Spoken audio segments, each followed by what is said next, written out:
फरमा लीजिए। घेराइल बानी हो हम तो आइल बानी हो रौरा संगे संगे हम हुलसी आइल बानी हो।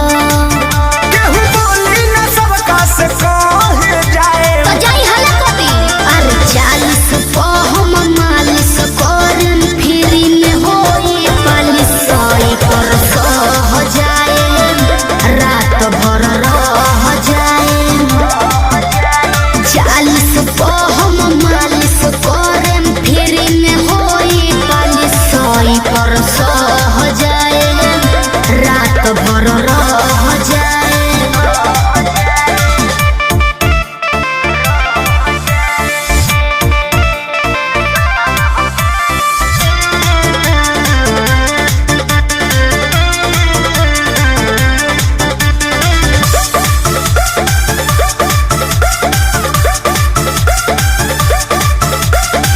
मार्केट में तोहरे तो तारा चाहबा उ तो बात है। मेंटेन में बोलो कितना खर्चा बा। अरे बहुत बा कृष्णा पे दर्दी